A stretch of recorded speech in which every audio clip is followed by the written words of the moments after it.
times where your program will start off simple and it'll grow and grow and grow because you try to add more and more functions to it, to the point where it gets to be fairly long and the scan time gets to be too long.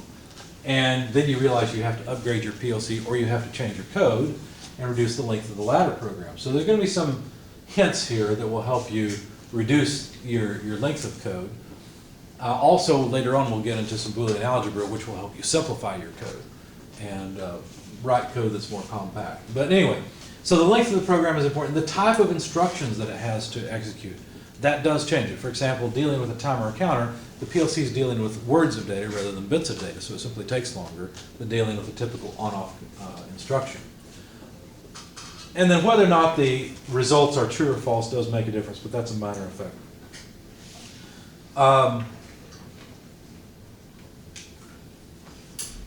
So I think that's all I wanted to say here.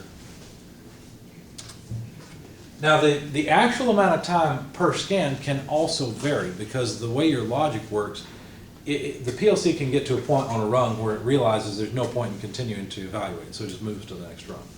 So it is possible, and also it's actually possible to control flow of the program in the PLC, so you can have it skip whole sections of code if there's no need to evaluate them.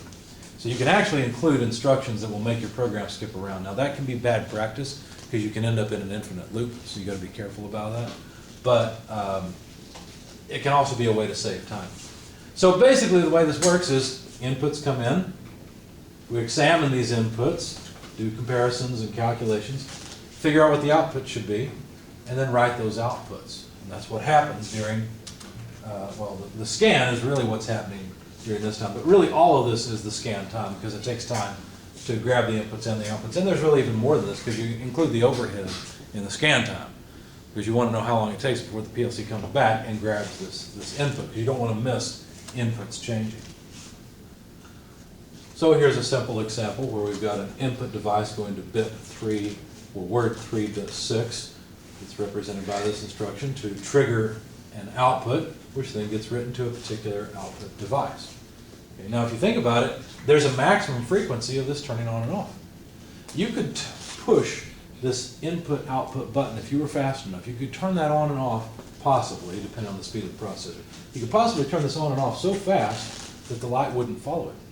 Because the PLC is spending so much time in the program and in the ladder and in going through the scan that it misses your input change and doesn't change the status of the output light.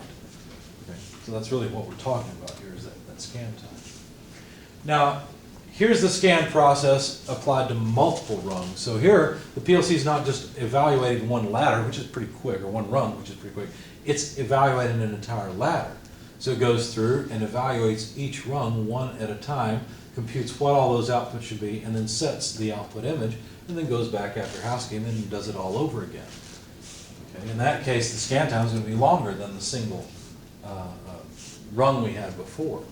Now, there's a difference between vertical scanning and horizontal scanning. Horizontal scanning has to do with what all the PLC has to compute in order to calculate one output, whereas vertical scanning is computing one rung in succession of the next. Now, a lot of times I tell programmers when they're starting to learn, imagine as if all these are computed at the same time. And then later on, we'll get into the fact that in reality, these rungs are evaluated one after another. Okay? But for now, just imagine that they're all evaluated at the same time.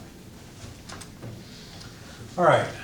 I hope some of this is beginning to make sense. I know I'm repeating myself, but I also believe there's a need to repeat what I've said. I think you'll pick up more and more as we go along. Do you have any questions so far? Anything that you're confused about? Well, if not, why don't we take a break and then let's take the rest of the day to work on the lab.